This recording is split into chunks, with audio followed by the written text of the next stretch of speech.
Hi everyone, my name's Mandy. I'm one half of what has become Uncommon Voyages. My husband Greg has declined to be in the first video because he's actually really shy, so you may not see that much of him, but you never know, maybe could twist his arm and get him into a few over time. So who are we, why am we doing this, and what's the plan?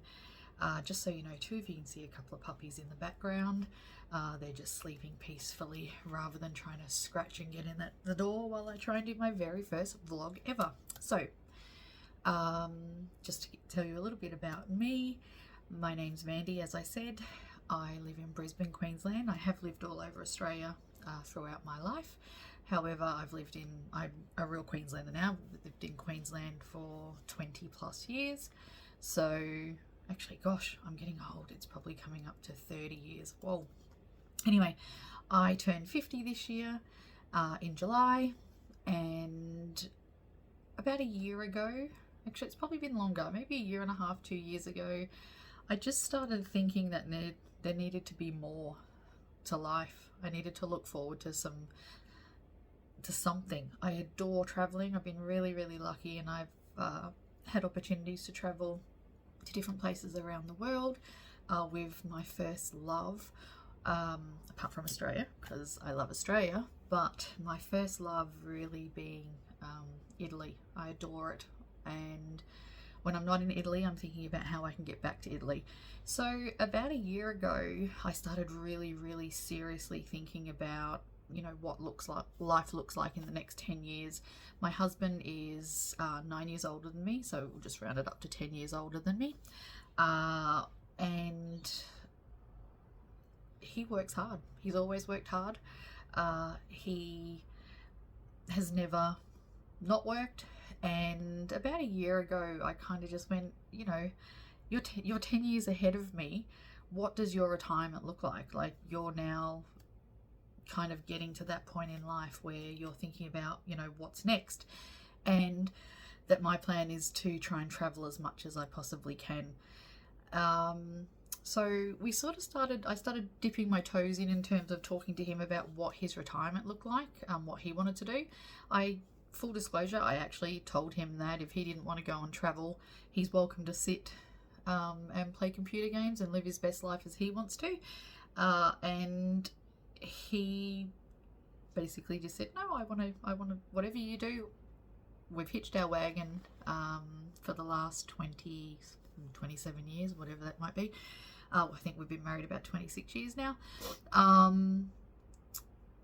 Yeah, he basically said, let's do it. What's the plan? Because I'm always coming up with plans, so I like to make a plan. And I said to him that I wanted to go and live in Italy. Now, there is a retirement visa. I'm not an expert on visas.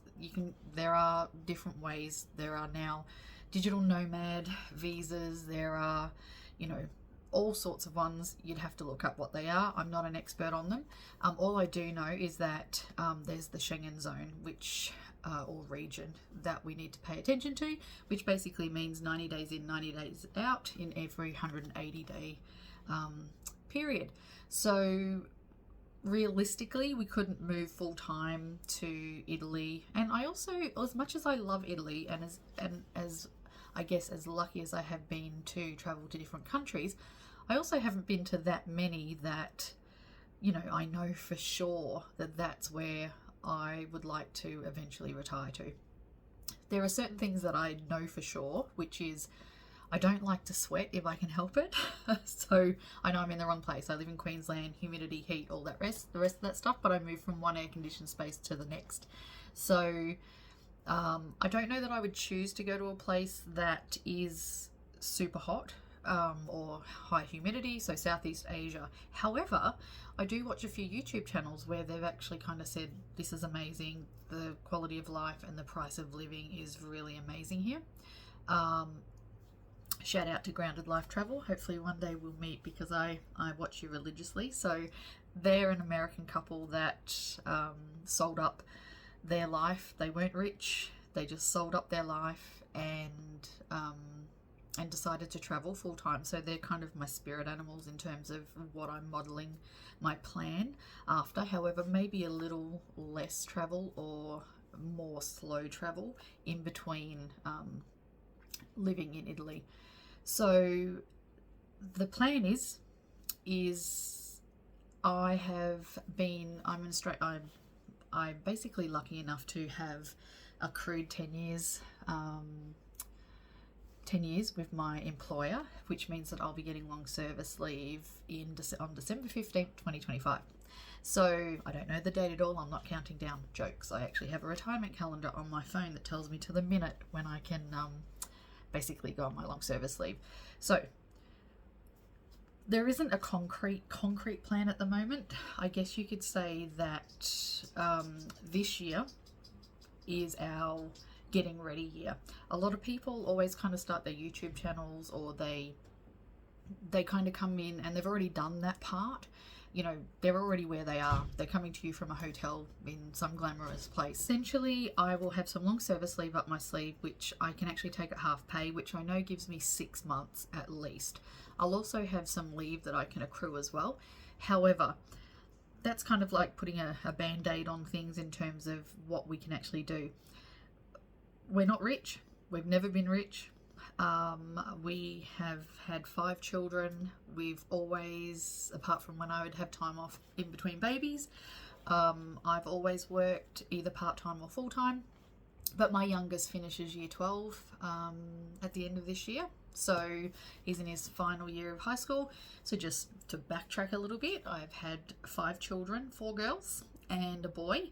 So as I say, my youngest is now in his final year of high school. So we've asked him if he'd like to come along with us, but you'll have to stay tuned for that. He might decide to stay in Australia. He hasn't decided what he wants to do yet.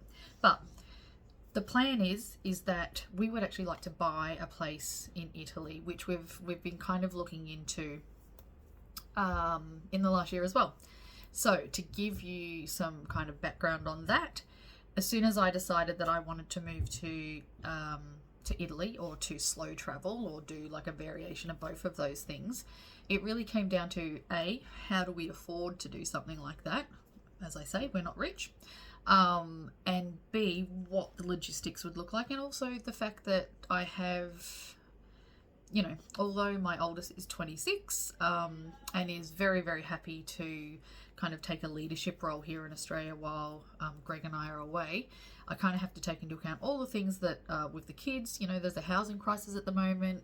We want to sell our house so that we can actually pay for our travel and not have to worry about things too much. But we'll get to that because I'm kind of going all over the place now, but you'll have to forgive me because this is my first, I've never recorded myself before really. So I do a lot of training at work and I talk a lot during training, and I do a lot of things on Zoom and Teams. So I'm used to talking on a camera, but I never actually watch myself. So this is a kind of weird experience. But anyway, going back, we would like to buy a house in Italy. Now, there are some places and zones in Italy where you can, I'm not talking about the $1 scheme, although anyone who wants to take anyone up on that, it rarely costs $1, first of all. Things go on the taxable value, not what it's actually being sold for, so you may find that you end up coughing up more money.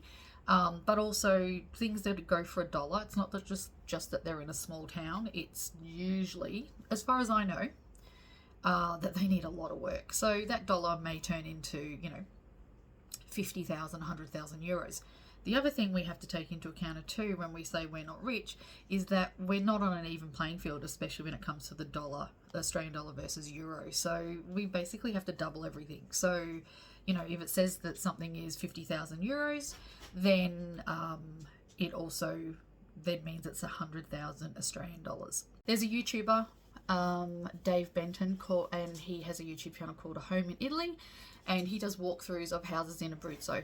And Abruzzo is basically, if you were looking straight on at a map of Italy, it's on the right hand side. So it's an absolutely beautiful part of Italy. It's kind of like I would say like it's the best kept secret. It's not as touristy. Things are a little more spread out. There's probably not the same amount of infrastructure as you would find, you know, going, you know, Rome and up the coast or down the coast, or even in Tuscany for that matter. And basically I've been watching that religiously every Sunday morning. Well, he puts something out Italy time on a Saturday afternoon, a new home every week, and on Sunday morning in Australia is usually the best time to watch it, although I am a Patreon member of, or patron, however you say it, Patreon member, which means I get early access to videos. But Patreon is really for people who are super serious and they want to get early access to anything, any homes that are out there. So for 3 months, I think. What we're looking at is like the opportunity to purchase homes in the month, and at a cheaper price. Will take you around. So actually, in person, you go and get to see these homes. A lot of people will actually do remote buying, and Dave will help you through the whole process, so he can get you a codice fiscale. Now, I'm going to butcher. I'm terrible with language. I'm not even that great at Aussie, so I will end up butchering some of the pronunciations, I guess you could say. But a codice fiscale is basically like a tax number. It's not a tax file number, but it's kind of like something you need to purchase a home in Italy. Now, what I haven't mentioned too is, I'm a little bit all over the place, but you'll just have to forgive me because it is, like I say, it's my first video ever. So with the purchasing a house in Italy, you have to have a reciprocal agreement with your country, and unfortunately Australia doesn't have a reciprocal agreement with Italy in terms of purchasing property. So unless you have heritage, you know, Italian heritage, which Greg and I don't, or you have you're in the Schengen zone essentially, or there are other countries, I imagine. I've only looked at it from an Australian point of view, but the long and the short of it is Australia doesn't have a reciprocal agreement, so you would need to have some sort of connection to Italy in terms of heritage or a dual citizenship. Now, the way we scrape through on that one, we're very lucky, is that Greg's dad was English and he is able to get dual citizenship. Then with that, my mum's English, so I have a long line of Liverpudlians in my history, which means that I could also get British citizenship. Now, British people are allowed to buy homes in Italy, which means that's our kind of workaround. So just full disclosure, we haven't just gone looking at it as Aussies because we wouldn't be able to buy there. We're only able to do it because I don't have one yet. That's a whole other story. In terms of a British passport, I'll whinge about that on another vlog entry one day because it's an absolute nightmare for me. But Greg already had a British passport. He got one years ago, so we just renewed it, and so we're able to essentially purchase in that aspect. So we actually went over there in October. I was like, you know what? A lot of people remote buy, but I actually want to get a feel for some of these towns. So we spent some time in Abruzzo. We went and visited different towns. You know, there was different towns, like we stayed in Pescara because that's where the bus tour, like where the actual tour that Dave Benton put on, where he picked you up and dropped you off from Pescara every day. So we stayed in a hotel there, but every day we literally walked across the road to the train station, which was a 2-minute walk away from the hotel we were staying in. And we just looked at some of the towns that we had seen over time Dave show houses in. And I kind of had a wish list of Sulmona because I've never lived out in the countryside. I think that I like the idea of it, but I don't know if I could handle the reality of it in any country. So, you know, we live in the heart of Brisbane. We have everything at our fingertips 2 minutes away. And although I want to downsize and have a bit of a calmer life to a degree, I don't even know what that really looks like, but I am realistic enough to know that I'm not a person necessarily that would thrive in a rural location. Also wanted to make sure that there was good connections in terms of buses and trains, because I don't think I want to drive in Italy. I'll say this straight away. Hopefully I don't offend any Italians if you ever come across this on my channel. But you guys drive crazy. Like it's so scary over there. Every time I've been in a car in Italy, I literally just close my eyes, and as my Liverpudlian nanny used to say, close your eyes and think of England. And I just have to say positive affirmations to myself and give release to the world any control over what's happening in a vehicle in Italy, because the driving is crazy. Their highways, your freeways, you're allowed to do 130 kilometers an hour. I don't know what that is in miles. But regardless, it's a little bit crazy. So, and scary, quite frankly, scary. So Greg worked in America for a little while, many years ago. So he always tells me how he can drive on the opposite side of the road. So they drive on the right over there, we drive on the left. But we nearly kill each other driving to the shops. So I'm unsure about, even if he offered to drive in Italy, if he would survive it, or if he would dump me on the side of the road somewhere. So I have to be realistic about that. So we wanted connections for public transport. So Sulmona was actually my wish list. It's a bigger town. I think it has about 25,000 people in it. And we're looking in hill towns. And the reason we're looking in hill towns is because it's kind of like Australia. The further out you go, the cheaper the property is likely to become. So, we're talking about small towns. In Australia, you might have to drive, 6 hours inland to get somewhere and still pay $500,000 for a house. That's just the way the market is in Australia at the moment. In Abruzzo, we could buy a beautiful house in the middle of a historic village for $100,000 or less, depending on how much work it needs to be done. So Sulmona was on my wish list, although in the last year I feel as though we're even being priced out of Sulmona. We have a budget. We actually don't want to spend more than $70,000 Australian dollars, which equates to about 35,000 euros, all in, and then a little bit money left over to maybe do some renovations or anything that needs to be, sorted out for us. So we want to be really realistic about that, but obviously the places that are cheaper are harder to get to. There's not always public transport, and the houses are in further states of decay. Now, in the last year, people have found Dave Benton's channel. When I found him, he had like maybe 15,000 followers. Now I think he has about 60 to, I don't know, I haven't looked lately, but there's a lot more. So his business, I guess, is mainly pointed towards Americans because they have reciprocal agreements. So it's very easy for them to just buy a house in Italy.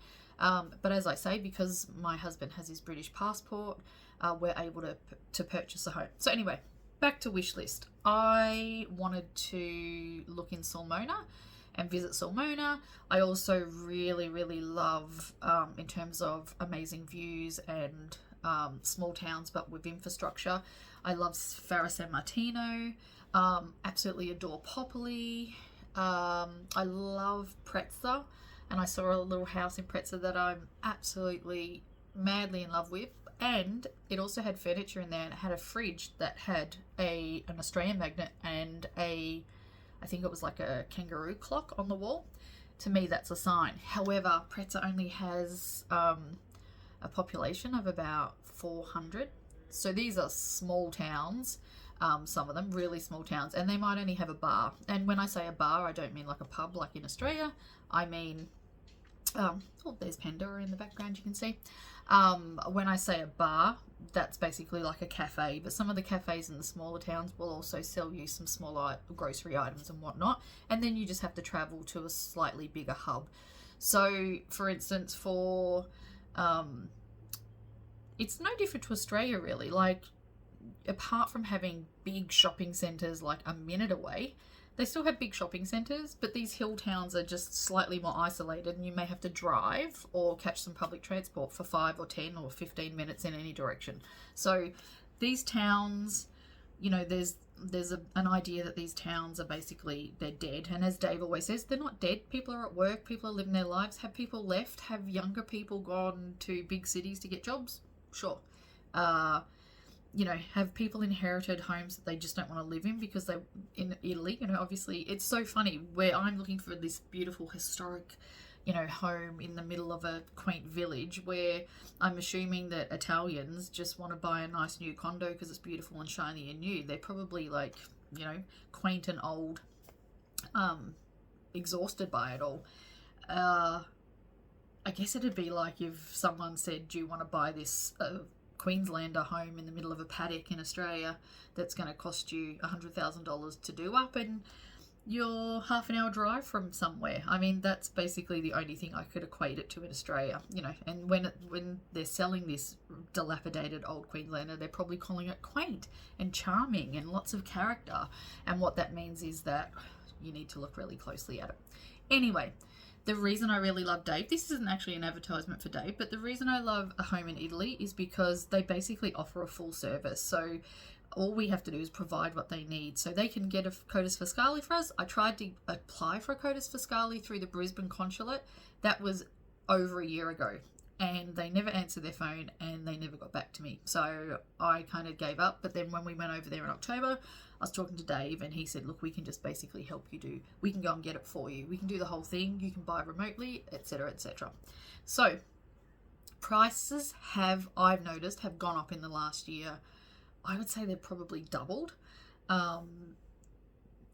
It's just, people kind of jump on the bandwagon, I guess, and maybe for us, it's a cost of living thing as well. But I think for a lot of people, especially Americans, it's a great opportunity for them to buy. So things are getting snapped up, which means people think they can get money. I mean, it's the market just doing what the market does.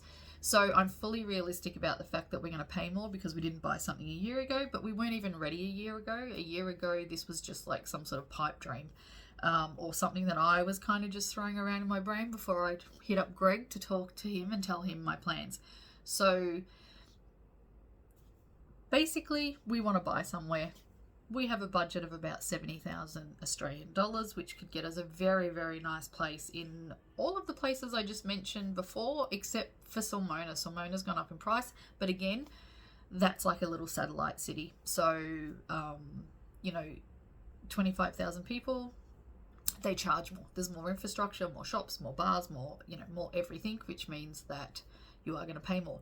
Now, my favourite town in terms of access to public transport was actually Popoli, because it's literally like a cute little 3-minute walk from the train station straight into town. So that would be ideal for me who doesn't want to drive. However, I don't want to limit myself too much in regard to that. So we're still deciding on what we want to do there. Anyway, there is the plan to purchase a house, and if we have to do it up, we'll do it up.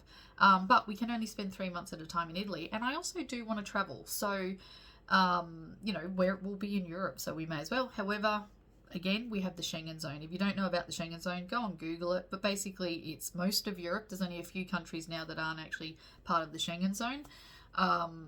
So it's 90 days in every 180, simple as that. So what I was thinking was we might do 3 months in Italy. Then we have to get out of the Schengen zone. Now we can go basically just across the Adriatic, and go into Montenegro or Albania, I believe Bosnia, Herzegovina, and I think Croatia just joined. Anyway, Google it. There's a few places you can kind of go out and wait out the 90 days that you have to jump out, but you can also go to Ireland, you can go to the UK, but we're thinking maybe that's when we start looking at somewhere like Bangkok even. So, although I mentioned that I don't like to sweat and my hair certainly does not like humidity, I'm used to humidity and I'm used to sweating in living in Queensland to a degree. So I do know, I've been to Singapore before, so I know that, I can handle it. I will just basically want to try and move from one air conditioned space to another. You get a lot of bang for your buck in Bangkok from what I can see. I've been watching Grounded Life Travel, and they also say that it's one of those things that is very, very affordable. So they stick to a budget of 4,000 well, they try to, or they usually do, stick to a budget of $4,000 a month, but they're talking about US, and again, I pretty much just double it. So although it's not technically $8,000, it is probably around the 7,000 plus mark, which means that when Greg and I are budgeting for that sort of travel, then we're kind of going, well, we would need at least $1,000 a week to pay for accommodation and be able to do things like that. And that's 4,000 Australian. So I don't know how realistic that is, but that's something that I'll be looking into in the next year. So anyway, that's basically our vague-ish plans. We know we're doing something. We just haven't really made that exact plan just yet. But again, in the beginning, I mentioned that oftentimes you will see, YouTubers, and they're already doing what they're doing. They've kind of picked up the camera after the fact. And I just thought it would be nice to keep track of, this year, the build up, what we have to do, all the things we have to get done. So, yeah, that's kind of it. I know I've rambled on for a little while now, and I may have lost everyone in the first 30 seconds, and I don't know, or you may be interested in this. You may be someone who's thinking about doing the same thing. I will tell you, I had to go and get my passport renewed this morning, so I had to go and get a new passport photo. So I actually have straightened my hair, so it doesn't look as bad as it usually does. I need to get my roots done. But normally you're going to see me a little bit messier than this. So if you're looking for a glamorous channel, you've come to the wrong place. It's unlikely you'll ever see any of that, but hopefully there are people out there that are kind of wanting to do the same thing that we are and that we're going to. I will say, before I finish up, it sounds a little bit, well, it's very morbid, but there has been a lot of cancer in my life in terms of family members and my daughter, and I've had lots of loss due to cancer, and I basically just feel like for me it's not if, it's when, just based on family history and all that. I haven't done any technical kind of, I don't know if I have different genes or any of that. I haven't done any official tests. I just have this impending sense of I need to go out and live before I get some sort of awful diagnosis.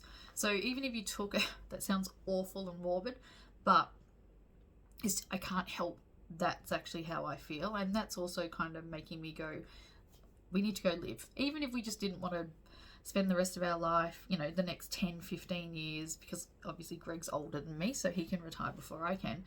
But even that, is it realistic that we can retire in this economy? I don't know. It's a really interesting thing to think about in terms of why you want to do things. But as I say, full disclosure, I have an impending sense of doom that my husband keeps telling me is like, why do you think like that? But if I couldn't even, talking about my daughter might be a video for a different day, because it's a big part of what's happened in our lives, but not today. That's for another time, when we get to know each other a little bit better. I'm hoping to get Greg into a video, but right now he's always been shy. I'll drag him in a little bit reluctantly, I think, but yeah. Anyway, I've kind of just rambled on in this one. I could probably go on for a little bit longer. I might start another video and then make it a different thing, or I don't know what I'll do. But welcome. Thank you to Uncommon Voyages. The reason I called it Uncommon Voyages is just because I like the name, to be honest. There's no real meaning there, but it's nice to be uncommon, and it's nice to be a Voyager. So that's why we've called the channel that. I hope you'll come along with us. In the next year, we're going to be downsizing. We're going to be having garage sales. We're going to talk about all sorts of things like, how do I get my children? I have some children with, with some of their own struggles, and how it is that I'll be able to let go to a degree and support them, how they'll be set up, and so I know that they're okay when we go. And also selling a family home that we've lived in for the last 22 years, and all the things that come along with that. But I hope you'll join us on this journey. I hope that my videography gets better. Might get some fancier equipment. That's the other thing I may as well say too. I'm just using my Samsung, and all of you iPhone users, don't judge me. I like Samsungs. I find them easy to use. There's a nice siren going off in the background. Yeah, nothing fancy happening here. Basically just turned the camera on and started talking, and lots of people say that's the way you start. So things might get fancier. There may be better sound quality, a better room backdrop, and all the rest of it in the future. But I'm going to try and keep putting these out. If I have a thought, or I think there's something, I fill in some gaps or anything that I think you might want to know, I will share it. And I hope that some people are interested enough to come along for the ride. And if you have any questions, I'm happy to answer. I hope people are kind. I want to be kind to people, and I hope they're kind to me. So courtesy, respect. If you don't have anything nice to say, don't say it at all. I don't know. We'll try and do things that way. I don't know what to expect. So if nothing else, I can watch this a year from now and think, wow, that year's gone so fast, and look where you are now. So anyway, thanks guys. Thanks for listening. Or if I'm the only one person watching this back in a year, this was you a year ago.